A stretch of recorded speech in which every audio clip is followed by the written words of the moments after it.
trying to change the way you view things.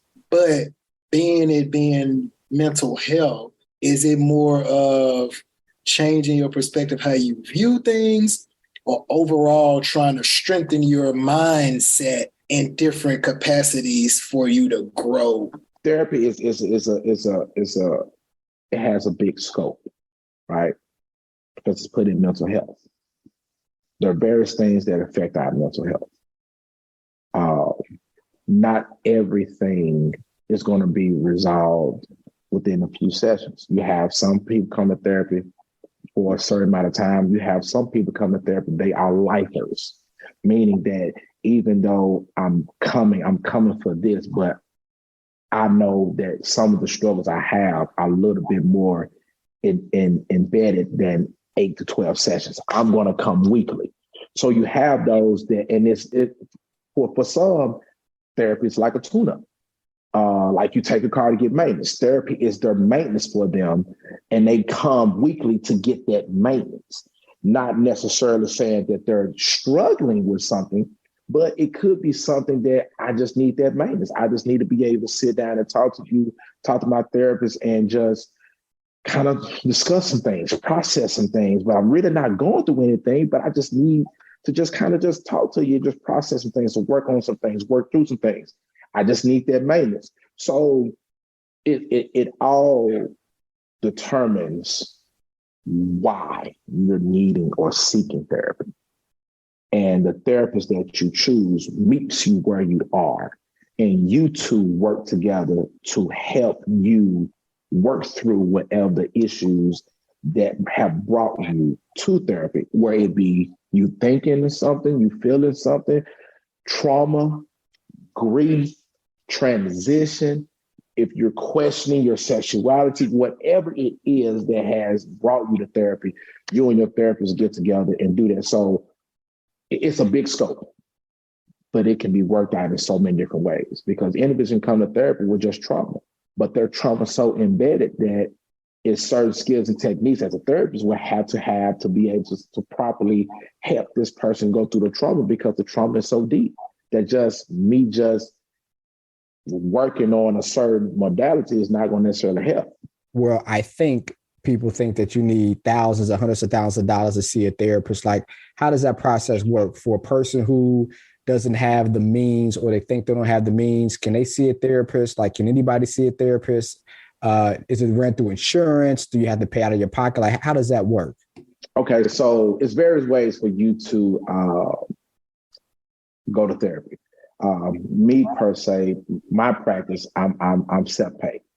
I don't utilize insurance. However, there are other therapists that utilizes insurance to where you can get therapy through EAP, where you can get a certain amount of sessions free through your EAP program within your job, or you can get it set up through your insurance, or when you go to therapy, you just pay a copay. Or there are various organizations out there that provide therapy at a discounted rate. Therapyforblackmen.org. And I inquired I'm pushing to be one of the therapists within therapyforblackmen.org. I just got to go and do the information. But that's another where they provide therapy at a discounted rate. So there's several organizations.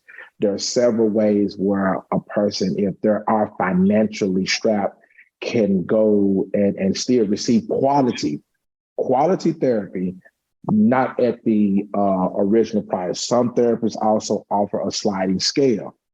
And that is, if I have a set price, but you're not possibly able to pay that price, I would possibly see their clients at a lower rate. That's my sliding scale.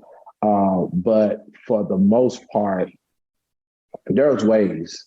But I will say this: if you really want to go through therapy and the therapist that you want is self-pay, think about it this way. You put gas in your car weekly to be able to go to work, to be able to pay your bills, right? People pay for what they want to pay for, because the same person can say, well, I don't have $80 to pay. Cool. But you can see the same person out paying $100 on a bar tab. Mm. Mm. So individuals pay for what they want to pay for. If you want to give yourself that maintenance that therapy can bring, you'll pay for it. If you don't, you won't. Like, how do you walk out the doors and be like, I'm done counseling for today. Like, I shut it on and off. With that part, it's easy. And that's what I mean. Like, I put it in an invisible backpack. I don't carry what was presented in therapy home. I don't take it home because that has nothing to do with me personally. And at times you can hear something and it relates to what you're going on. You can go home and project. Well, no. My biggest struggle is cutting out the therapist. It's not what I bring home from what I see with my clients. It's me cutting off the therapist, because I can be engaged in a conversation with my lady and you know, she'll say a certain thing. And in my mind, I'm like, I'm finna get on it. You see what I'm saying? You know what I'm saying? But I have to peel back and just be Steve. You know what I'm saying? And just be in the moment and not, because she said, don't put your therapy on me. I'm not one of your clients. So when she gives me that makes me like, okay, let me rephrase, because I will phrase certain questions a certain way to get a certain response. When when something is presented to me, I'm like, oh, I'm finna tear that up. But that's not beneficial, because and that's probably the hardest thing, is really cutting out the therapist. But think about, we've been in conversations and you were like, Brand, dang, bro, you just went on therapy mode with me. Man. And it just comes out.